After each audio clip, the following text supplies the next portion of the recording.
ಶ್ರೀ ಹಾರಕೂಡ ವಾಹಿನಿಗೆ ಸ್ವಾಗತ. ಸದ್ಯೋ ಜಾತ ಮುಖೋದ್ಭೂತಂ ಸದ್ಯೋ ವೈಭವದಾಯಕಂ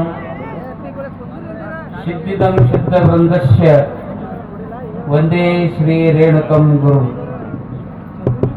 ಕಾಯದೊಳ ಗುರುಲಿಂಗ ಜಂಗಮ ದಾಯತ್ವ ನರಿಯಲ್ಕಿ ಸುಲಭೋ ಪಾಯದಿಂದಿದರಿಟ್ಟು ಪಾಹಿ ಸ್ಥಳಕ್ಕೆ ಗುರು ಹಾಗೆ ದಾಯದೋರಿ ಸಮಸ್ತ ಭಕ್ತನಿ ಕಾಯವನ್ನು ಪಾವನವ ಮಾಡಿದ ಗಾಯ ಪೂರ್ವಾಚಾರ್ಯ ಸಂಗನ ಬಸವ ಶರಣಾರ್ಥ.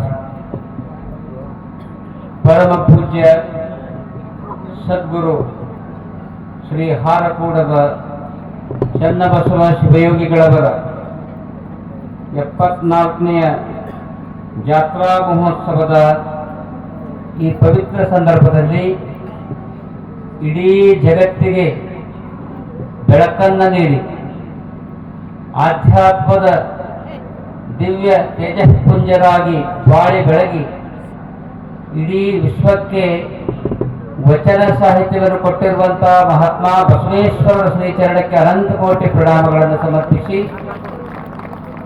ಪರಮ ಪೂಜ್ಯ ಜಗದಾದಿ ಜಗದ್ಗುರು ಪಂಚ ಆಚಾರ್ಯರನ್ನು ಸ್ಮರಿಸಿ, ಪರಮ ಪೂಜ್ಯ ಎಲ್ಲ ಅನುಭಾವಿ ಸಂತರನ್ನು ಸ್ಮರಿಸಿ, ಇಂದಿನ ಪವಿತ್ರವಾಗಿರುವಂತಹ ಈ ಜಾತ್ರಾ ಮಹೋತ್ಸವದ ಪರ್ವಕಾಲದಲ್ಲಿ ಆಗಮಿಸಿ ಪಾವನ ಸನ್ನಿಧಾನವನ್ನು ವಹಿಸಿ, ಮಾತೇಟಿ ಕೃತಿ ಇರಲಿ ಕೃತಿಯಲ್ಲಿ ಸೊಬಗಿರಲಿ ಎನ್ನುವ ಹಾಗೆ ಮಾತಿಗಿಂತಲೂ ಕೂಡ ಕೆಲಸ ಕಾರ್ಯಗಳಿಗೆ, ಅದರಲ್ಲಿಯೂ ಧಾರ್ಮಿಕ ಕಾರ್ಯಗಳಿಗೆ ವಿಶೇಷ ಸ್ಥಾನವನ್ನು ಕೊಟ್ಟು ಅತ್ಯಂತ ಅದ್ಭುತವಾಗಿರುವಂತಹ ಕಾರ್ಯಗಳನ್ನು ಮಾಡಿದಂತಹ ಮಹಾ ಪೂಜ್ಯರು ಮಹಾತ್ಮರು ಯಾರಾದರೂ ಇದ್ರೆ ಅವರು ಇಲ್ಕಲ್ ಮಹಾಸ್ವಾಮೀಜಿಯವರು ಎನ್ನುವಂತಹ ಮಾತನ್ನು ಈ ಸಂದರ್ಭದಲ್ಲಿ ಸ್ಮರಿಸಿ, ಅವರಿಗೂ ಕೂಡ ಅನಂತ ಕೋಟಿ ಪ್ರಣಾಮಗಳನ್ನು ಸಮರ್ಪಿಸಿ, ಇಂದಿನ ಸಮಾರಂಭದ ಪಾವನ ಘನ ಅಧ್ಯಕ್ಷತೆಯನ್ನು ವಹಿಸಿರುವಂತಹ ಇಡೀ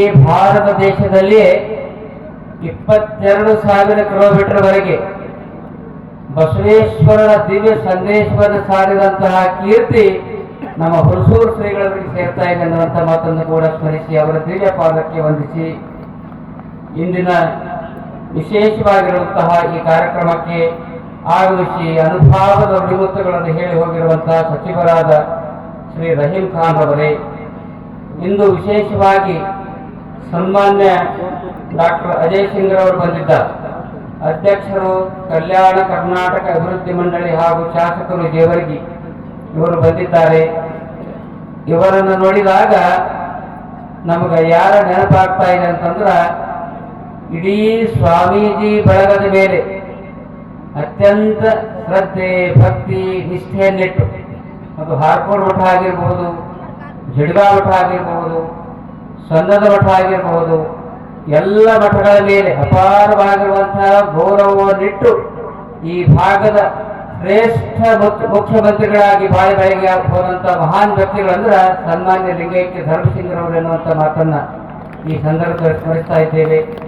ಅಂಥವರ ಪುತ್ರರಾಗಿರ್ತಕ್ಕಂಥ ಅಜಯ್ ಸಿಂಗ್ರವರು, ಅವರ ಪುತ್ರರಾಗಿರ್ತಕ್ಕಂಥ ವಿಜಯ್ ಸಿಂಗ್ರವರು ಕೂಡ ಈ ಭಾಗದಲ್ಲಿ ಈ ಕಾರ್ಯಕ್ರಮಕ್ಕೆ ಆಗಮಿಸಿದ್ದಾರೆ. ಅವರಿಗೂ ಕೂಡ ಶುಭಾಶೀರ್ವಾದವನ್ನು ಕೋರಿ, ಮತ್ತು ವಿಶೇಷವಾಗಿ ನನಗೇನು ಅನಿಸ್ತಾ ಇದೆ ಅಂತಂದ್ರೆ, ಬಹುಶಃ ಅತಿಥಿಗಳು ಯಾರೂ ಬರದೇ ಇದ್ದಾಗ ಯಾವಾದರೂ ಏನಾದರೂ ಒಂದು ಸಂದರ್ಭ ಇತ್ತಂದ್ರೆ ತಿಥಿ ಇರಲಾರದೆ ಬಂದವರೇ ಅತಿಥಿಗಳಂತ, ಒಂದು ವೇಳೆ ಅತಿಥಿಗಳೇ ಬರದೇ ಇದ್ದಾಗ ನಮ್ಮ ಶರಣು ಶರಣರವರಿಗೆ ಭಾಷಣ ಹತ್ರ ಸಾಕು, ಕಾರ್ಯಕ್ರಮ ಫುಲ್ಲು ಫಸ್ಟ್ ಕ್ಲಾಸ್ ಆಗ್ತದೆ ಕಾರ್ಯಕ್ರಮ. ಅಂಥ ಶರಣು ಶರಣರವರು ಕೂಡ ನಮ್ಮ ಶಾಸಕರಾಗಿ ಅಭಿವೃದ್ಧಿಪರ ಕಾರ್ಯಗಳನ್ನು ಈ ಭಾಗದಲ್ಲಿ ಮಾಡಿದ್ದಾರೆ. ಅವರಿಗೂ ಕೂಡ ಆಶೀರ್ವದಿಸಿ, ಈ ಕಾರ್ಯಕ್ರಮದಲ್ಲಿ ಹುಮನಾಬಾದ್ ತಾಲೂಕಿನ ಶಾಸಕರಾಗಿರ್ತಕ್ಕಂಥ ಡಾಕ್ಟರ್ ಚಿತ್ರಲಿಂಗಪ್ಪ ಪಾಟೀಲ್ ಅವರು ಹೇಳೋ ಭಾಳ ಚಂದ, ಹಸನ್ಮುಖಿ ಸದಾ ಸುಖಿ ಅಂತ, ಹಸನ್ಮುಖಿಯಾಗಿರ್ಬೇಕಂತ. ಹಂಗಿದ್ರೆ ಏನಾಗ್ತದೆ ಅನ್ನೋದನ್ನು ಮುಂದೆ ಆಶೀರ್ವಚನ ನಾನು ಹೇಳ್ತೀನಿ. ಅವರಿಗೂ ಕೂಡ ಆಶೀರ್ವದಿಸಿ, ಸನ್ಮಾನ್ಯರಾಗಿರುವಂಥ ಕಲಬುರಗಿಯ ಗ್ರಾಮೀಣ ಮತಕ್ಷೇತ್ರದ ಶಾಸಕರಾಗಿ ಧರ್ಮವಂತರಾಗಿ ಬಾಳುತ್ತಿರುವಂತಹ ಶ್ರೀ ಬಸವರಾಜ ಮತ್ತಿಮೂಡವರು ರಥೋತ್ಸವದಲ್ಲಿ ಭಾಗಿಯಾಗಿ ಅವರು ಕೂಡ ನಿರ್ಗಮಿಸಿದ್ದಾರೆ. ಅವರಿಗೂ ಕೂಡ ಆಶೀರ್ವದಿಸಿ, ಮತ್ತು ವಿಶೇಷವಾಗಿ ಶ್ರೀ ಭೀಮರಾವ್ ಪಾಟೀಲ್ ಹುಮ್ನಾಬಾದ್ರವರು, ಬಹಳ ಜನ ಶಾಸಕರು ಸಚಿವರು ಇರಬಹುದು, ಆದ್ರೆ ಅವರು ವಿಧಾನ ಪರಿಷತ್ ಸದಸ್ಯರಾದಾಗ ಮೊಟ್ಟ ಮೊದಲನೇದಾಗಿ ಅವರ ಮನೆಗೆ ಆಮಂತ್ರಿಸಿ ಭಿನ್ನಹವನ್ನು ಮಾಡಿ ನಮಸ್ಕಾರ ಮಾಡಿ ಮೊದಲನೇದಾಗಿ ವಿಧಾನ ಪರಿಷತ್ತಿನ ಒಂದು ಕಂತು ಸರ್ಕಾರದ ಹಣ ಏನಿರ್ತದ 5 ಲಕ್ಷ ರೂಪಾಯಿ ಮೊಟ್ಟ ಮೊದಲನೇದಾಗಿ ಎಲ್ಲಿ ಕೊಟ್ಟ ಅಂದ್ರೆ ಹಾರ್ಕೂಡ್ ಮಠಕ್ಕೆ ಕೊಟ್ಟಿದ್ದಾರೆ ನಮ್ಮ ಭೀಮರಾವ್ ಪಾಟೀಲ್ ಎನ್ನುವಂಥ ಮಾತನ್ನು ಕೂಡ ಈ ಸಂದರ್ಭದಲ್ಲಿ ಸ್ಮರಿಸಿ ಅವರಿಗೂ ಕೂಡ ಆಶೀರ್ವದಿಸಿ, ಅದೇ ರೀತಿಯಾಗಿ ಶ್ರೀ ಬಾಬು ಹೊನ್ನ ನಾಯಕರವರು, ಶ್ರೀ ಜಂದಾ ತಾಳಂಪಳ್ಳಿಯವರು ಮತ್ತು ವಿಶೇಷವಾಗಿ ಈ ಕಾರ್ಯಕ್ರಮದಲ್ಲಿ ಭಾಗಿಯಾಗಿರ್ತಕ್ಕಂಥ ಲಿಂಗಸೂರು ಶ್ರೀಗಳವರು, ಸಿದ್ಧಲಿಂಗ ಶ್ರೀಗಳವರು. ನಿಮ್ಗೆ ಆಶ್ಚರ್ಯ ಆಗಿರ್ಬೋದು, ನಮ್ಮ ವೀರಶೈವ ಸಮಾಜದ ಲಿಂಗಾಯತ ಸಮಾಜದಲ್ಲಿ ಎಂತಹ ಒಂದು ಶಕ್ತಿ ಇದೆ ಅಂದ್ರೆ, ನಮ್ಮ ಕಲ್ಯಾಣ ನಾಡಿನ ಚರರು ಎಂತಹ ಕಾರ್ಯ ಮಾಡಿದ್ದಾರಂದ್ರೆ, ಚಿತ್ತರಿಗೆ ವಿಜಯ ಮಹಾಂತ ಸ್ವಾಮೀಜಿಯವರು, ಲಿಂಗೈಕ್ಯ ವಿಜಯ ಮಹಾಂತ ಸ್ವಾಮೀಜಿಯವರು, ನಿಮ್ಗೆ ಆಶ್ಚರ್ಯ ಆಗ್ಬೋದು, ಮಠ ಮಂದಿರಗಳಿಗೆ ಬಹಳ ಕಡೆ ಸ್ವಾಮೀಜಿಯವರನ್ನೇ ಜಂಗಮ ಸಮಾಜದವರನ್ನೇ ಮಾಡ್ತಾರೆ. ಆದ್ರೆ ಅವರ ಶಾಖಾ ಮಠಕ್ಕೆ, ಚಿತ್ತರಿಗೆ ವಿಜಯ ಮಹಾಂತೇಶ್ವರರ ಶಾಖಾ ಮಠಕ್ಕೆ ಬಂಜಾರ ಸಮಾಜದ ಹುಡುಗರನ್ನ ಬರಮಾಡಿಕೊಂಡು ಅವರಿಗೆ ಆಶೀರ್ವದಿಸಿ ಅವರಿಗೆ ಜಂಗಮ ದೀಕ್ಷೆಯನ್ನು ಮಾಡಿ ಸ್ವಾಮೀಜಿಯವರನ್ನಾಗಿ ಮಾಡಿದಂತಹ ಕೀರ್ತಿ ವಿಜಯ ಮಹಾಂತ ಸ್ವಾಮೀಜಿಯವರಿಗೆ ಸಲ್ತಾ ಇದೆ. ಆ ಸ್ವಾಮೀಜಿಯವರು ಬೇರೆ ಯಾರಲ್ಲ, ನಮ್ಮ ಲಿಂಗಸೂರದ ಸಿದ್ಧಲಿಂಗ ಮಹಾಸ್ವಾಮೀಜಿಯವರು ಎನ್ನುವಂಥ ಮಾತನ್ನು ಈ ಸಂದರ್ಭದಲ್ಲಿ ಹೇಳ್ತಾ ಇದ್ದಾರೆ.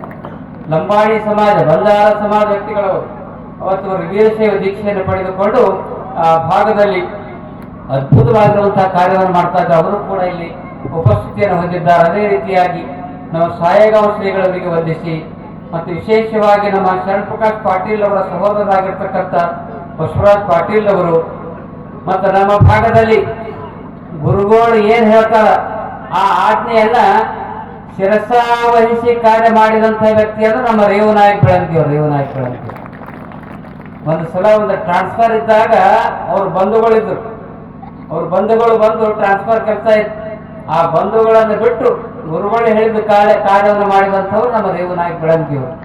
ಮತ್ತು ಹಾರ್ಕೋಡ್ ಮಠಕ್ಕೆ ಮೊಟ್ಟ ಮೊದಲನೇದಾಗಿ 50 ಲಕ್ಷ ರೂಪಾಯಿ ಇವತ್ತು ಸರ್ಕಾರದ ತಂದವರನ್ನು ರೇವನಾಯಕ್ ಬೆಳಂಗಿಯವರು ಎನ್ನುವಂಥ ಮಾತನ್ನು ಕೂಡಿ ಸಂದರ್ಭದಲ್ಲಿ ಅವರಿಗೂ ಕೂಡ ಆಶೀರ್ವದಿಸಿ, ಅನೇಕ ಅನುಭಾವಿಗಳು ಈ ಕಾರ್ಯಕ್ರಮದಲ್ಲಿ ಭಾಗಿಯಾಗಿದ್ದಾರೆ. ವಿಶೇಷವಾಗಿರ್ತಕ್ಕಂಥ ಸತ್ಕಾರವನ್ನು ಹೊಂದಿದಂಥ ಶ್ರೀ ಬಸವರಾಜ ಶರಣಪ್ಪ ಡೆಂಗಿಯವರು, ಶ್ರೀ ರಾಜಶೇಖರ ಶಿಕ್ಷಣಪ್ಪ ಮರಗೋಳವರು ಹಾರ್ಕುಮುಕ್ತಿಯವರು ಪಾತ್ರ ಮಾಡಿದ್ದಾರೆ. ಡಿಸೆಂಬರ್ ತಿಂಗಳಲ್ಲಿ ಅಲ್ಲಿ ನಾಟಕ ಪ್ರದರ್ಶನ ಆಗ್ತದೆ, ಅವರಿಗೂ ಕೂಡ ಸತ್ಕಾರ ಆಗಿದೆ, ಅವರಿಗೂ ಕೂಡ ಆಶೀರ್ವದಿಸಿ ಈ ಕಾರ್ಯಕ್ರಮದಲ್ಲಿ ಅನೇಕ ಅನುಭಾವಿಗಳು ನಮ್ಮ ಸಂತೋಷ್ ಪಾಟೀಲ್ ಅವರು ತಮ್ಮ ಸ್ವ ಇಚ್ಛೆಯಿಂದ, ಯಾಕೆಂದರೆ ಹಾರ್ಕೂಡ ಮಠ ಭಕ್ತರಿಗೆ ಕೇಳುವ ಮಠ ಅಲ್ಲದು, ಭಕ್ತರಿಂದ ಹಣವನ್ನ ಕೇಳುವ ಮಠ ಅಲ್ಲ, ಆದರೆ ಭಕ್ತರಲ್ಲಿ ಒಳ್ಳೆಯ ಗುಣಗಳನ್ನು ಬೆಳೆಸುವಂಥ ಮಠ ನಮ್ಮ ಹಾರ್ಕೂಡ ಮಠ ಎನ್ನುವಂಥ ಮಾತನ್ನ ಈ ಸಂದರ್ಭದಲ್ಲಿ ಹೇಳ್ತಾ ಇದ್ದೀನಿ. ಆದರೂ ಕೂಡ ನಮ್ಮ ಸಂತೋಷ್ ಪಾಟೀಲ್ ರಾಕಿ ಕನ್ಸ್ಟ್ರಕ್ಷನ್ ಕಲಬುರಗಿಯವರು ತಮ್ಮ ಸ್ವಂತ ಇಚ್ಛೆಯಿಂದ ಅವರು ಬಹಳ ಸಣ್ಣ ಚಿಕ್ಕ ವಯಸ್ಸಿನಲ್ಲಿ ಒಳ್ಳೆಯ ಕಾರ್ಯವನ್ನು ಮಾಡಿ ಅದ್ಭುತವಾಗಿರ್ತಕ್ಕಂಥ ಇವತ್ತು ನಿಧಿಯನ್ನು ಹಣವನ್ನು ಗಳಿಸ್ತಾ ಇದ್ದಾರೆ. ನನ್ನ ಗಳಿಸಿರ್ತಕ್ಕಂಥ ಹಣ ಸತ್ಪಾತ್ರಕ್ಕೆ ಸಲ್ಲಲಿ ತಿಳ್ಕೊಂಡು ತಮ್ಮ ಸ್ವಂತ ಸ್ವ ಇಚ್ಛೆಯಿಂದ ಸುಮಾರು ಒಂದು 15-20 ವರ್ಷ ಬಂಡಪ್ಪ ಕಿಡಿಗೆ ಮಾಗಾವದವರು ಈ ಜಾತ್ರಾಕ್ಕೆ ದಾಸೋಹ ಮಾಡ್ತಿರು. ಅವರ ನಂತರ ತಮ್ಮ ಸ್ವ ಇಚ್ಛೆಯಿಂದ 122 ಕ್ವಿಂಟಲ್ ಇವತ್ತು ದಾಸೋಹ ಮಾಡಿದಂಥ ಕೀರ್ತಿ ನಮ್ಮ ಸಂತೋಷ್ ಪಾಟೀಲ್ ಅವರಿಗೆ ಸಲ್ತಾ ಇದೆ ಅನ್ನುವಂಥ ಮಾತನ್ನು ಹೇಳಿ ಅವರಿಗೂ ಕೂಡ ಆಶೀರ್ವದಿಸಿ, ಇನ್ನು ಅನೇಕ ಅನುಭಾವಿಗಳು ಈ ಕಾರ್ಯಕ್ರಮದಲ್ಲಿ ಭಾಗಿಯಾಗಿದ್ದಾರೆ. ನಮ್ಮೆಲ್ಲ ಪತ್ರಿಕಾ ಬಂಧುಗಳು, ಸಂಗೀತ ಬಳಗದವರು, ನಮ್ಮ ಇವರಿದ್ದಾರೆ ನಮ್ಮ ಗೋಟಾ ಅವರು ಪ್ರತಿ ವರ್ಷ ಆಸ್ಥಾನ ವಿದ್ವಾನರಾಗಿ ಬಹಳ ಸುಂದರವಾಗಿರ್ತಕ್ಕಂಥ ಭಕ್ತಿಗೀತೆಯನ್ನು ಅವರು ಹಾಡ್ತಾ ಇದ್ದಾರೆ. ಅವರಿಗೂ ಕೂಡ ಆಶೀರ್ವದಿಸಿ ಇಂಥ ಪವಿತ್ರ ಕಾರ್ಯಕ್ರಮದಲ್ಲಿ ತಾವೆಲ್ಲರೂ ಕೂಡ ಭಾಗಿಯಾಗಿದ್ದೀರಿ. ಒಂದು ಮಾತು ಹೇಳಬೇಕಾಗ್ತಾ ಇದೆ.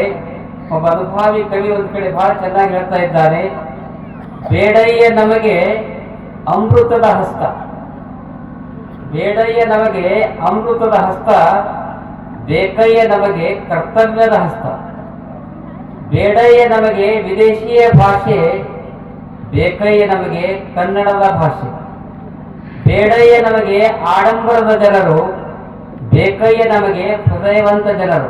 ಆ ದಿಶೆಯಲ್ಲಿ ಹೃದಯವಂತ, ಭಕ್ತಿವಂತ, ನೀತಿವಂತ ಭಕ್ತಾದಿಗಳ ಸಾಲಿನಲ್ಲಿ ಯಾರಾದರೂ ಸೇರ್ತಾ ಇದ್ರೆ ಅವರು ಹಾರ್ಕೂಡ ಮಠದ ಸದ್ಭಕ್ತಾದಿಗಳು ಸೇರ್ತಾ ಇದ್ದಾರೆ ಅನ್ನುವಂಥ ಮಾತನ್ನ ಬಹಳ ಪ್ರೀತಿಯಿಂದ ಈ ಸಂದರ್ಭದಲ್ಲಿ ಹೇಳ್ತಾ ಇದ್ದೀನಿ.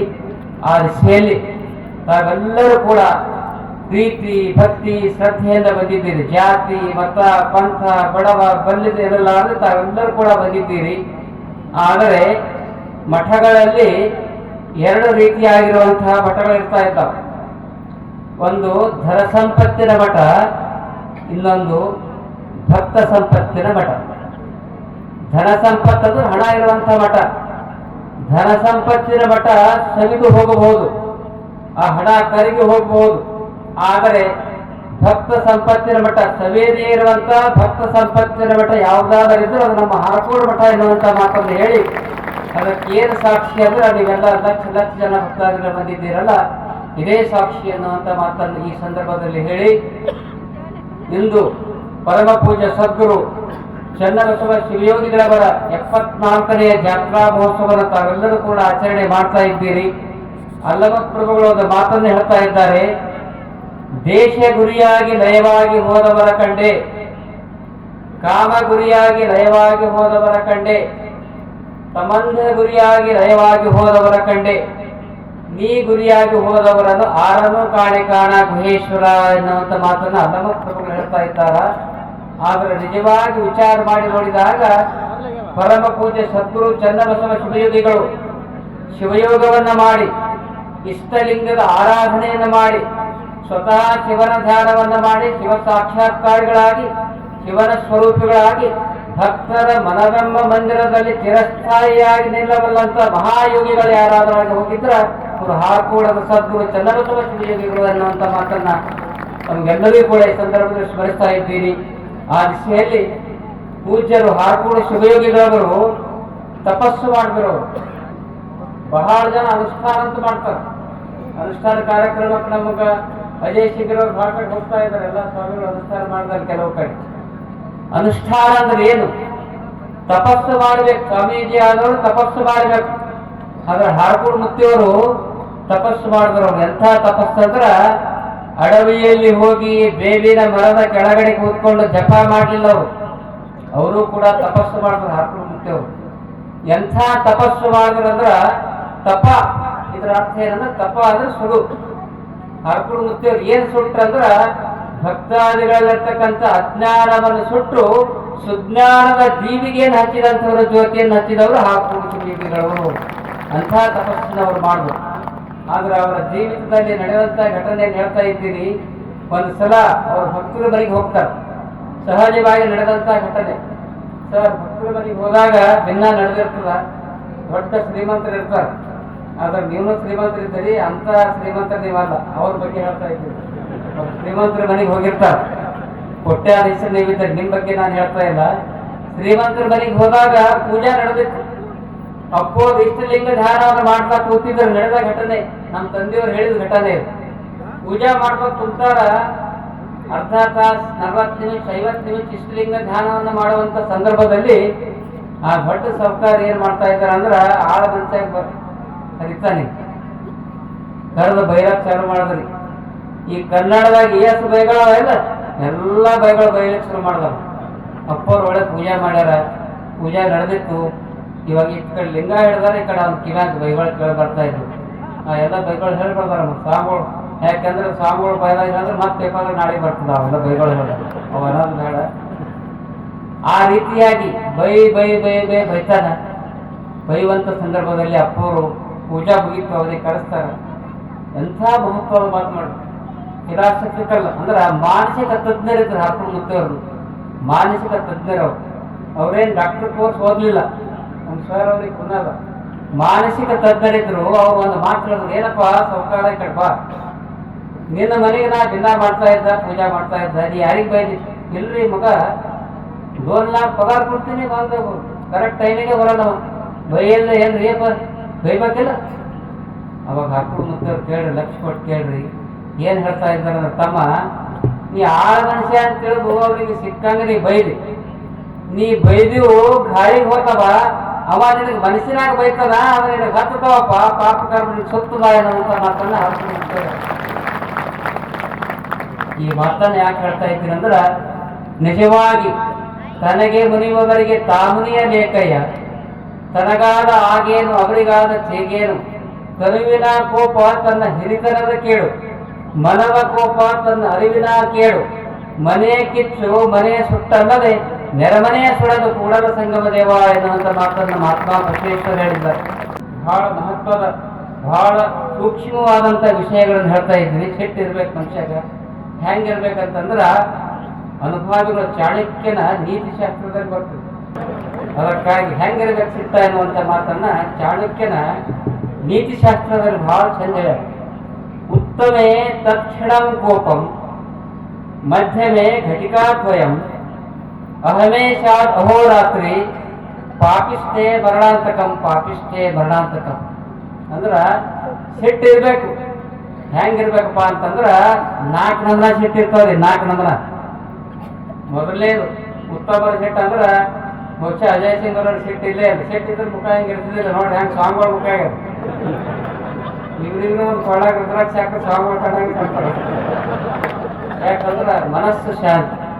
ಎಲ್ಲಿ ಮನಸ್ಸು ಪ್ರಫುಲ್ಲಿತ ಇರ್ತದೆ, ಎಲ್ಲಿ ಮನಸ್ಸು ಶಾಂತಿ ಇರ್ತದೆ, ಎಲ್ಲಿ ಸಾತ್ವಿಕ ಆಹಾರ ಇರ್ತದೆ, ಸಾತ್ವಿಕ ಚಿಂತನೆ ಯಾರಲ್ಲಿ ಇರ್ತದ, ಅವ್ರಿಗೆ 100 ವರ್ಷ ಆದ್ರೂ ಅವ್ರ ಮುಖದ ಚೇರ ಹಂಗೆ ಇರ್ತದೆ. 100 ವರ್ಷ ಆದ್ರೂ ಮುಖದ ಚೇರ. ಅದಕ್ಕೆ ಸಿಟ್ಟಿನಲ್ಲಿ 4 ಪ್ರಕಾರ. ಮೊದಲನೇ ಸಿಟ್ಟು ಹೆಂಗಂದ್ರೆ ಹೆಂಗಿರ್ಬೇಕಂದ್ರ ಉತ್ತಮರು ಮಹಾತ್ಮರ ಸಿಟ್ಟು. ಹರ್ಕೊಂಡು ಮುತ್ತವ್ರು ಸಿಟ್ಟಿಗೆ ಬರ್ತೀವಿ ಒಂದ್ಸಲ. ನಮ್ಮ ಕರ್ಬಸಪ್ಪ ಅವ್ರಿಗೆ ಒಂದ್ಸಲ ಏನೋ ಕರ್ಬಸಪ್ಪ ಹಿಂಗೆ ಮಾಡಿ ಸೇವಾ ಅಂತ ಒಂದ್ಸಲ ಕಾಲಿ ಒದ್ದಿರ್ತಾರೆ. ಅವ್ರು ಒದ್ದೆ ಸಲುವಾಗಿ 96 ವರ್ಷ ಬದುಕಿದ್ರು. ಅವ್ರು 96 ವರ್ಷ ಕರ್ಬಸಪ್ಪ ಆಶೀರ್ವಾದ ಸಿಟ್ಟಲ್ಲ. ಮಹಾತ್ಮರ ಸಿಟ್ಟು ಹೆಂಗಪ್ಪ ಅಂತಂದ್ರೆ ನೀರಿನ ಮೇಲೆ ಗೆರೆ ಹೇಳದಂತೆ ಸಿಟ್ಟಿರ್ಬೇಕು. ನೀರಿನ ಮ್ಯಾಗಿನ ಗೆರೆ ಹೇಳಿ ನಾಳೆಗೆ ಹೋಗಿ ನೋಡಿ ಬಕೆಟ್ದಾಗ ನೀರು ಹಾಕಿ ಬುಟ್ಟಾಗ ಹೊಟ್ಟು ಬುಟ್ಟಾಗ ನೀರು ಹಾಕಿ ಒಂದು ಗೀಟ ಹೇಳಿರ್ಬೇಕು. ಎಷ್ಟು ಸೆಕೆಂಡ್ ಇರ್ತದ? 1 ಸೆಕೆಂಡ್ದಾಗ ಹೋಗ್ತದೆ. ಹಂಗ ಮಹಾತ್ಮರ ಸಿಟ್ಟು ಹೆಂಗಿರ್ತಂದ್ರೆ ನೀರಿನ ಮೇಲೆ ಗೆರೆ ಹೇಳದಂತೆ. ಎರಡನೇದವ್ರ ಸಿಟ್ಟು ಹೆಂಗಪ್ಪ ಅಂತಂದ್ರೆ ಉಷ್ಕಿನ ಗೆರೆ ಹೇಳದಂತೆ. ಉಷ್ಕಿನ ಗೆರೆ ಹೇಳಿದ್ರೆ ಒಂದು ತಾಸು ಇರ್ತದ. ಜೋರು ದೇವಗಳಿಗೆ ಬಿಡ್ತಂದ್ರೆ ಎಲ್ಲ ಸಾಕಾಗ್ತದೆ. ಎರಡನೇದವ್ರ ಸಿಟ್ಟು ಕೆಲವ್ರದ್ದು ಹಂಗಿರ್ತದ. ಮೂರನೇದವ್ರ ಸಿಟ್ಟ ಕಟ್ಟಿಗೆಯಲ್ಲಿ ಗೆರೆ ಹೇಳದಂತೆ. ಕಟ್ಟಿಗೆದಾಗ ಗೆರೆ ಹೇಳಿದ್ರೆ ಹೆಂಗಾಗ್ತದೆ? ಕಟ್ಟಿಗೆದಾಗ ಒಂದು ಗೆರೆ ಹೇಳಿದ್ರೆ ಅಂದ್ರೆ ಒಂದು 10 ವರ್ಷ ಇರ್ತದ. ಆದ್ರ ಕನಿಷ್ಠರ ಸಿಟ್ಟ ಅಧಮಾಧಮರ ಸಿಟ್ಟು ಹೆಂಗಪ್ಪ ಅಂತಂದ್ರೆ ಪಾಪಿಷ್ಟೇ ಮರಣಾಂತಕಂ ಅಂತ ಚಾಣಕ್ಯನ್ ಹೇಳಲ್ಲ. ಹಂಗ ಕನಿಷ್ಠರ ಅಧಮರ ಸಿಟ್ಟ ಜೀವನದ ಕೊನೆಯವರೆಗೂ ಅವ್ರ ಕಲ್ಲಿನ ಮೇಲೆ ಗೆರೆ ಹೇಳದಂತೆ ಅವ್ರ ಸಿಟ್ಟು ಇರ್ತದೆ. ಕಲ್ಲಿನ ಮೇಲೆ ಗೆರೆ ಹೇಳದಂತೆ. ಅದಕ್ಕಾಗಿ ನೀವೆಲ್ಲ ಸಿದ್ಧಲಿಂಗಪ್ಪರು ಹೇಳ್ಯಾರ ನೋಡ್ರಿ, ಹರ್ಕೊಂಡು ಮುತ್ತವ್ರು ನೋಡೇ ನಾವು ಕಲ್ತಿದ್ದೇವಂತ. ಅದಕ್ಕೆ ದಯವಿಟ್ಟು ನೀವು ಯಾರಿಗಾದ್ರೂ ಸಿಟ್ಟಿಗೆ ಬರಬೇಡ್ರಿ, ಬೈಬೇಡ್ರಿ. ನೀವು ನೋಡ್ರಿ, ನಿಮ್ಗೆ ಸಿಟ್ಟು ಬಂತಂದ್ರೆ ನಿಮ್ಗೆ 120 BP ಇದ್ದಿದ್ದು ದೋರ್ಸಕ್ಕೆ ಹೋಗ್ತದೆ. ದೋರ್ಸಕ್ಕೆ 200 ಹೋಗ್ತದೆ.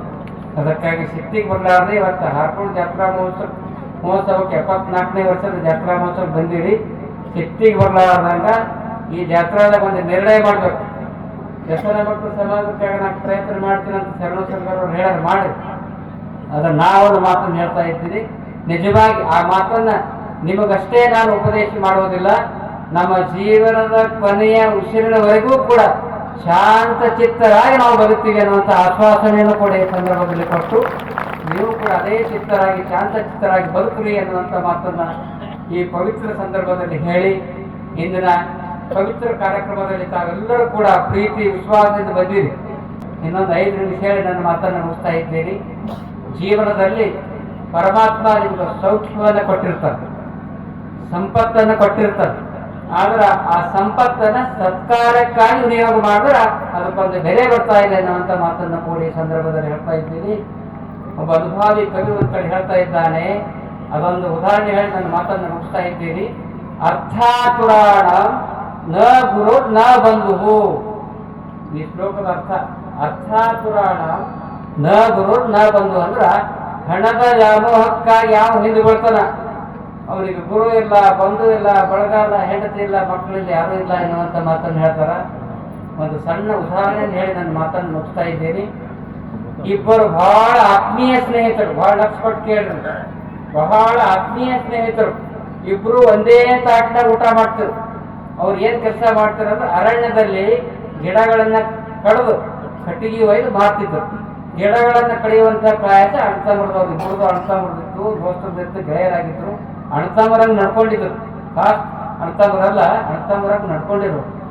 ಅಚಾನಕ್ ಒಂದು ಅರಣ್ಯದ ಹೋಗಿ ಗಿಡ ಕಟ್ಟಿಗೆ ಕಡಿಯುವಂತ ಸಂದರ್ಭದಲ್ಲಿ ಹಿಂಗ್ ಗಿಡ ಕಡಿತಿದ್ರು. ಸ್ವಲ್ಪ ಸರಿಸಿದಾಗ ಅಲ್ಲಿ ಏನ್ ಸಿಕ್ತಂದ್ರ ಒಂದು ಸುಂದರವಾದಂತ ಗಡಿಗೆ. ಆ ಗಡಿಗೆಯಲ್ಲಿ ಏನಿದ್ರೆ ಬಂಗಾರದ ನಾಣ್ಯಗಳಿದ್ದು, ಬಂಗಾರದ ನಾಣ್ಯಗಳು. ಇಬ್ಬರೇ ದೋಸ್ತರು ಇರ್ತಾರ. ಏನ್ ದೋಸ್ತ, ನಮ್ಮ ಕಟ್ಗಿ ಕಡ್ದು ಕಡ್ದು ಕಡ್ದು ಸಾಕಾಗ್ಯದ, ಬಂಗಾರ ನಾಣ್ಯ ಸಿಕ್ಕವ, ಇವು ನಾಣ್ಯ ಏನ್ ಮಾಡ್ಬೇಕು, ನಾವು ಈ ಊರಾಗ ಹೋಗೋದು ಬೇಡ. ಊರಾಗ ಹೋದ್ರೆ ಎಲ್ಲರಿಗೂ ಗೊತ್ತಾಗ್ತದೆ, ಲಕ್ಷ ಕೊಟ್ಟು ಕೇಳ್ರಿ. ಊರಾಗ ಹೋದ್ರೆ ಎಲ್ಲರಿಗೂ ಗೊತ್ತಾಗ್ತವೆ, ಬಂಗಾರದ ನಾಣ್ಯ 2 ಕಿಲೋ ಬಂಗಾರದ ನಿಧಿ ಹತ್ತಿತ್ತವ್ರಿ. ಬಿಸ್ಕಿಟ್, ಬಂಗಾರದ ಬಿಸ್ಕಿಟ್ ಸಿಕ್ಕಿತ್ತು. ಆಗ ಅವ್ರು ಇಬ್ಬರು ಏನ್ ಹೇಳ್ತಾರೆ, ಊರಾಗ ಹೋಗೋದು ಬೇಡ, ನಾವು ಇಲ್ಲೇ ಇರೋದು ಅರಣ್ಯದಾಗ. ಒಬ್ಬ ದೋಸ್ತ ಗೆಳೆ ಹೇಳ್ತಾ ಇದ್ದಾನ, ಮತ್ತೆ ಇಲ್ಲಿದ್ರೆ ಊಟ ಬೇಕಲ್ಲ ಭಾಳ ರಾತ್ರಿ, ನಾ ಹೋಗಿ ಊಟ ತರ್ತೀನಿ, ನೀ ನನ್ನ ಗೆಳೆ ಇಲ್ಲೇ ಇರೋ ಅಂತ ತಿಳ್ಕೊಂಡು ಒಬ್ಬ ಊಟ ತರ್ಲಿಕ್ಕೆ ಹೋಗ್ತಾನೆ. ಇಲ್ಲಿಗ ಊರಾಗ ಹೋಗ್ತಾನ, ರಾತ್ರಿ ಸಮಯ ಆಗ್ತದ. ಹೋದ್ರು ನೋಡ್ರಿ, ಮನುಷ್ಯನ ಸ್ವಾರ್ಥ ಭಾವನ ಹೆಂಗಿರ್ತದೆ. ಬಹಳ ಆತ್ಮೀಯ ಸ್ನೇಹಿತರು, ಉಸಿರಾಟ ಒಂದೇ ನಾಣ್ಯದ 2 ಮುಖಗಳಂತೆ ಅವ್ರಿದ್ರು. ಆದ್ರೆ ಆ ಗೆಳೆಯ ಹೋದಾಗ ಏನಾಯ್ತಂದ್ರ ಇವನ್ ಬಲ್ಲಿ ಕೆಟ್ಟ ವಿಚಾರ ಬರ್ತದೆ, ಕೆಟ್ಟ ವಿಚಾರ. ಈ ಮಗನಿಗೆ ಇವನಿಗೆ ಯಾಕೆ ನಾ ರೊಕ್ಕ ಕೊಡ್ಬೇಕು, ಇದು ಇಟ್ಟು ಇವನಿಗೆ ಏನಾರ ನಾ ಸಾಕ್ ಮಾಡ್ದಂದ್ರ 2 ಕಿಲೋ ಬಂಗಾರ ನನಗೆ ಆಗ್ತದೆ. ಕೆಟ್ಟ ಭಾವನ ಬರ್ತದೆ. ಕೆಟ್ಟ ಭಾವನ ಬಂದಾಗ ಆ ದೋಸ್ತ ಹೋಗಿ ಅನ್ನ ತೆಗೆದುಕೊಂಡು ಬರ್ತಾನ. ಎಲ್ಲಿ ಊರಾಗ ಹೋಗಿ ದೋಸ್ತ ಅನ್ನ ತೆಗೆದುಕೊಂಡು ಬರ್ತಾನ. ಬರುವಂತಹ ಸಂದರ್ಭದಲ್ಲಿ ಈ ಗೆಳೆಯನಲ್ಲಿ ಕೆಟ್ಟ ಭಾವನೆ ಬರ್ತದೆ. ಹೆಂಗಾರ ಮಾಡಿ ನನ್ನ ಗೆಳೆಯನಿಗೆ ಕೊಲ್ಬೇಕು, ನನಗೆ ಆಗ್ತದೆ ಬಂಗಾರ ತಿಳ್ಕೊಂಡು ಗಿಡದ ಮರಿ ನಿಂತಿರ್ತಾನ. ದೋಸ್ತ್ ದೋಸ್ತ್ ದೋಸ್ತ್ ನಾ ಊಟ ತಿಂತೀನಿ, ಊಟ ತಿಂದು ತಾವು ಬಂದಾಗ ನೇರವಾಗಿ ಚೂರಿ ತೆಗೆದುಕೊಂಡು ಗಿಡದ ಹಿಂದಿನ ಗನ್ನ ಬಿಡಿತಾನ. ಆ ದೋಸ್ತ್ ಸತ್ತು ಹೋಗ್ಬಿಡ್ತಾನೆ. ಸತ್ತು ಹೋದಾಗ ಇಲ್ಲೊಂದು ಆಶ್ಚರ್ಯ ಆಯ್ತಮ್ಮ, ಅನ್ನ ತಿಂದಿ ನೋಡಿ. ಅವ ತಂದಿರ್ತಕ್ಕಂಥ ಅನ್ನ ಇವ ಊಟ ಮಾಡ್ತಾನೆ. ಇವ ಊಟ ಮಾಡಿದಾಗ ಇದು ಇಷ್ಟು ನನಗೆ ಆಗ್ತದೆ ತಿಳ್ಕೊಂಡು ಇವರ ಸತ್ತು ಹೋದ, ನನಗೆ ಆಗ್ತದೆ ಅಂತ ತಿಳ್ಕೊಂಡು ಇವ ಅನ್ನ ಊಟ ಮಾಡ್ತಾನ. 10 ನಿಮಿಷದಾಗ ಇವನು ಸತ್ತು ಹೋಗ್ತಾನೆ. ಹೆಂಗ್ರಿ ಏನ್ ಕೇಳ್ಬೋದು. ಅದೇನು ಅನ್ನ ತರ್ಲಿಕ್ಕೆ ಊರಾಗ ಹೋಗಿರಲ್ಲ, ಅವನಿಗೂ ಕೆಟ್ಟ ವಿಚಾರ ಬರ್ತದೆ. ಈ ನನ್ನ ದೋಸ್ತಿಗೆ ಯಾಕೆ ಕೊಡ್ಬೇಕು ಮಗನಿಗೆ ಅಂತ ಹೇಳಿ ಅದ್ರಾಗ ವಿಷಯ ಕಳಿಸ್ತಾನೆ ಕೊಟ್ಟಿರ್ತಾನೆ. ಆ ವಿಷಯ ಕೊಟ್ಟು ಇವನು ಸತ್ತು ಹೋಗ್ತಾನೆ. ಈ ಮಾತನ್ನು ಯಾಕೆ ಹೇಳ್ತಾ ಇದ್ದೀರಿ ಅಂದ್ರ, ಅರ್ಥಾತುರಾಣ ನ ಗುರು ನ ಬಂಧು, ಹಣ ಗಳಿಕೆಯಲ್ಲಿ ನೀನು ಮೈಮನೆ ಬೇಡ, ಗಳಿಸಿದ್ದು ನಿನ್ನೊಡನೆ ಬರುವುದೇ ಮೂಢ, ಕಾಲನ ಕರೆ ಬರಲು ಎಲ್ಲವನ್ನು ಬಿಟ್ಟು ಹೋಗಬೇಕಾಗುವುದು ತಿಳಿಯದರ ಗುಟ್ಟು ಎನ್ನುವಂತ ಮಾತನ್ನು ಅನುಭವಿಗಳು ಹೇಳ್ತಾ ಇದ್ದಾರೆ. ಆ ದಿಶೆಯಲ್ಲಿ ಹಣದ ಬಗ್ಗೆ ಆಸೆ ಇರಬೇಕು, ಆದರೆ ದುರಾಸೆಯನ್ನು ಬದುಕಿದ್ರ ಆ ಇಬ್ರು ಸ್ನೇಹಿತರು ಹೆಂಗ್ ಸತ್ತು ಹೋದ್ರು ಹಂಗಾಗ್ತದ.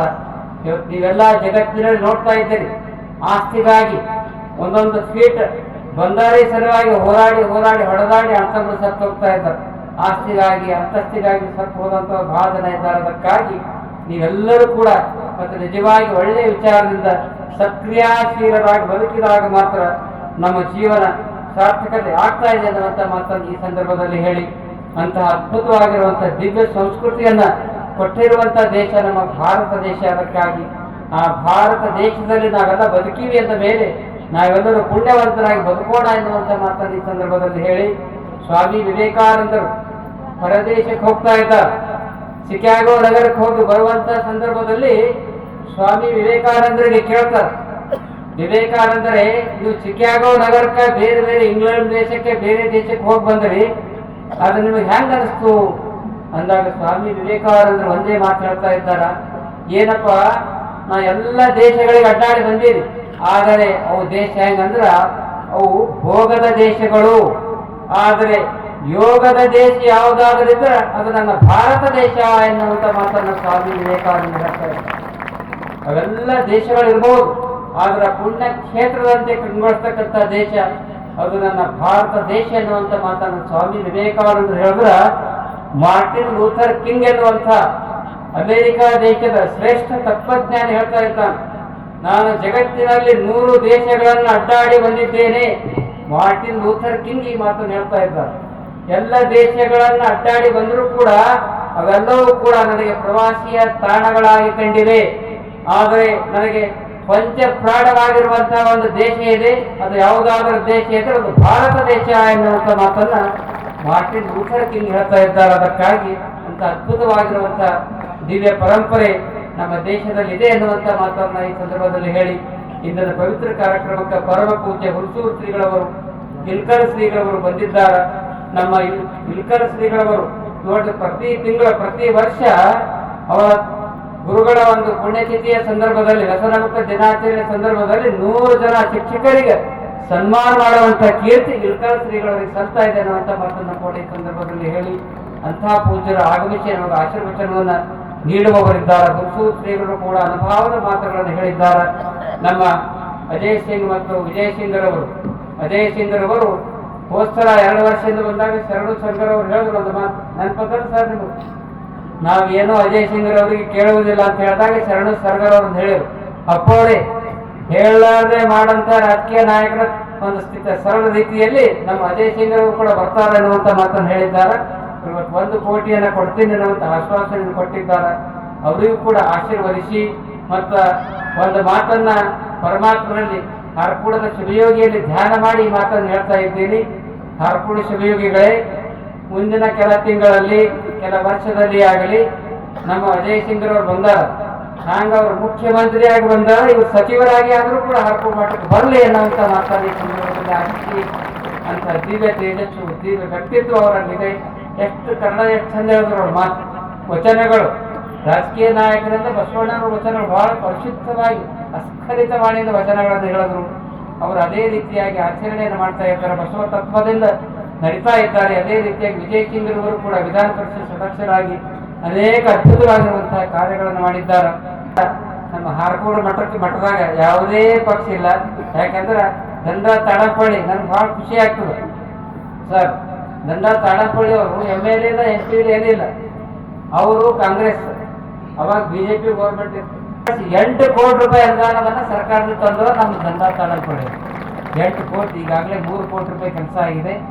ಈಗ ನಮ್ಮ ಕಲ್ಯಾಣ ಮಂಟಪದ ಮೇಲೆ ಅದು ಟೆಂಡರ್ ಆಗೋದನ್ನ ಟೆಂಡರ್ ಓಪನಿಂಗ್ ಆಗಬೇಕು. ರೈತ ಭವನದ ಒಂದು ಹೆಸರಿನಲ್ಲಿ 5 ಕೋಟಿ ಅದು ಕೆಲಸ ಆಗ್ತಾ ಇದೆ. ಅವಾಗ ನಮ್ಮ ಇವ್ರು ಹೇಳಿದ್ರು, ಹೋದ್ಸಲ ಬಂದವರು ನಿಜಗುಣ ಏನು ಓಪನ್ ಇಲ್ಲೇ ಹಾಕಿದ್ದು ನಮ್ಮ ಮಠಕ್ಕೂ ಬಾ, ನಮ್ಮ ಭಕ್ತನ ಆಗಂತ ಕೊಡೋರು ಅಂದ್ರೆ. ಆದ್ರೆ ಈ ಮಾತನ್ನ ಯಾಕೆ ಹೇಳ್ತಾ ಇದ್ದಂದ್ರೆ, ಒಳ್ಳೆ ಕೆಲಸ ಮಾಡ್ಲಿಕ್ಕೆ ಅಧಿಕಾರ ಬೇಕಾಗಿಲ್ಲ, ಅಧಿಕಾರ ಇರ್ಲಿ ಬಿಡ್ಲಿ, ಆ ರೀತಿಯಾಗಿ ದಂಡ ತಾಡಪಳ್ಳಿ ಅವರು ಒಳ್ಳೆ ಹಾರ್ಕೋಡ್ ಮಠದ ಮೇಲೆ ಮಠದ ಶ್ರೇಯೋಭಿವೃದ್ಧಿಯನ್ನು ಬಯಸಿ ಒಳ್ಳೆ ಕೆಲಸ ಮಾಡ್ಬೇಕಂತ ಇಚ್ಛಾ ಅದ. ಕೆಲಸ ಮಾಡೋರು ಆ ರೀತಿಯಾಗಿ ಮಾಡ್ತಾರೆ. ಆ ದಿಶೆಯಲ್ಲಿ ನಮ್ಮ ಶರಣು ಸರ್ಗರವರು ಮರು ಕೂಡ ಬಹಳ ಒಳ್ಳೆಯ ರೀತಿಯಾಗಿ ಕೆಲಸ ಮಾಡ್ತಾರೆ. ಪ್ರತಿಯೊಂದು ಮನೆಗೆ ಹೋಗಿ ಮನಕ್ಕೆ ಹೋಗಿ ಅವ್ರು ಹೇಳ್ತಾರೆ, ಯಪ್ಪ ನಾನು ಗಳಿಸಿದ ನಾನು ಹಿಂದಿಟ್ಟಿದ್ದ, ಅವನಿಗೇನು 10 ಎಕರೆ ಹೊಲ ಇದ್ದು, ನಾನು ಮನೆ ಕೇಳೋದು 8 ಎಕರೆ ಅಪ್ಪ ಹೊಲ ಅಂದ್ರೆ 3 ಎಕರೆ ಎಷ್ಟದ್ರಿ ಸರ್, 2 ಎಕರೆ ಅಂತ ನೋಡೋದು, 2 ಎಕರೆ ಹೊಲ. ಆದ್ರೆ ಹೊಲ ಮನೆಯದೇನು ಆಸೆ ಇಲ್ಲ ಅವರಿಗೆ, ಜನರ ಸೇವಾ ಮಾಡ್ಬೇಕನ್ನುವಂಥ ಆಸೆ ಇದೆ. ನಿಮಗೂ ಕೂಡ ದೇವರು ಒಳ್ಳೆಯ ಆಶೀರ್ವಾದ ಕೊಡಲಿ ಅನ್ನೋಂಥ ಮಾತನ್ನು ಕೂಡ ಈ ಸಂದರ್ಭದಲ್ಲಿ ಹೇಳಿ, ಅದೇ ರೀತಿಯಾಗಿ ದೇವನಾಯಕ್ ಬೆಳಂಗಿಯವರು, ನಮ್ಮ ಕಾಡಾದ ಅಧ್ಯಕ್ಷರಾಗಿರ್ತಕ್ಕಂಥ ಉನ್ನನಾಯಕರವರು, ಎಲ್ಲ ಅನುಭವಗಳು ನೀವೆಲ್ಲ ಬಂದಿದ್ದೀರಿ. ನಿಮಗೆಲ್ಲರಿಗೂ ಕೂಡ ಶುಭಾಶೀರ್ವಾದವನ್ನು ಕೇಳಿ, ಅದೇ ರೀತಿಯಾಗಿ ಇಂದಿನ ಕಾರ್ಯಕ್ರಮದಲ್ಲಿ ವಿಶೇಷವಾಗಿ ನಮ್ಮ ಸಂಚಾಲಕರಾಗಿರ್ತಕ್ಕಂಥ ರಾಜ್ಕುಮಾರ್ ಲಕ್ಷ್ಮಣರಾವ್ ದೇಗಾವ್ ಅವರು ಇದನ್ನು ನಡೆಸ್ತಾ ಇದ್ದಾರೆ. ಇಲ್ಲಿಯ ತನಕ ಶ್ರೀ ಹಾರ್ಕೂಡ್ ಯೂಟ್ಯೂಬ್ ಚಾನಲ್ ಎಷ್ಟು ಜನ ನೋಡ್ಯಾರ ಅಂದ್ರೆ 1,19,00,000 ಜನ ಶ್ರೀ ಹಾರ್ಕೂಡ್ ಯೂಟ್ಯೂಬ್ ಚಾನಲ್ ನೋಡಿದ್ದಾರೆ ಅನ್ನುವಂಥ ಮಾತನ್ನು ಕೂಡ ಈ ಸಂದರ್ಭದಲ್ಲಿ ಹೇಳಿ, ಅದೇ ರೀತಿಯಾಗಿ ನಮ್ಮ ವಿಜಯ್ ಕುಮಾರ್ ಪಾಟೀಲ್ ಯಲಗುಂಡಿ ಅವರು ಪ್ರತಿ ವರ್ಷ ನೋಡಿ ಜಾತ್ರೆ ಆಗಬೇಕು, ದಾಸೋಹ ನಡಿಬೇಕಲ್ಲ, 10ನೇ ಚಾರ ಆದ್ರೆ ರಾತ್ರಿ 12 ದಿನ ದಾಸೋಹ ಇರ್ತದೆ. ಆ ದಾಸೋಹಕ್ಕೆ 100 ಕ್ವಿಂಟಲ್ ಅಕ್ಕಿ ಸುಮಾರು 5 ವರ್ಷದಿಂದ 100 ಕ್ವಿಂಟಲ್ ಕೊಡ್ತಾರೆ. ಅದಕ್ಕೂ ಮೊದಲು ಕೂಡ ಅವ್ರು ಕೊಡ್ತಾ ಇದ್ರು. ಅವರಿಗೂ ಕೂಡ ಆಶೀರ್ವಾದವನ್ನು ಹೇಳಿ, ವಿಶೇಷವಾಗಿ ಚಂದ್ರಹಾರ ಎನ್ನುವಂಥ ನಾವು ಬರೆದಿರುವಂಥ ಕಮಲ ಸಂಕಲನ ಅದನ್ನು ಕ್ಯಾಸೆಟ್ ರೂಪದಲ್ಲಿ ನಿರ್ದೇಶನ ಮಾಡಿರ್ತಕ್ಕಂಥ ಮಲ್ಲಿಕಾರ್ಜುನ ಮಣ್ಣೂರವರು ಅವರು ಸ್ವ ಇಚ್ಛೆಯಿಂದ ಆ ಕ್ಯಾಸೆಟ್ ಸಂಗೀತ ನಿರ್ದೇಶನ ಮಾಡಿದ್ದಾರೆ. ಹಾಡಿದಂಥವ್ರು BR ಛಾಯಾರವರು, ಅನುರಾಧ ಭಟ್ ಅವರು, ನಮ್ಮ ರವೀಂದ್ರ ಸೋರ್ಗಾವಿ ಅವರು. ರವೀಂದ್ರ ಸೋರ್ಗಾವಿ ಬಹಳ ಒಳ್ಳೆಯ ಸಂಗೀತ ಗಾಯಕಿದ್ದಾರೆ. ಅವರು 200 ಚಿತ್ರಗಳಲ್ಲಿ ರವೀಂದ್ರ ಸೋರ್ಗಾವಿ ಅವರು ಹಾಡ್ಯಾರ.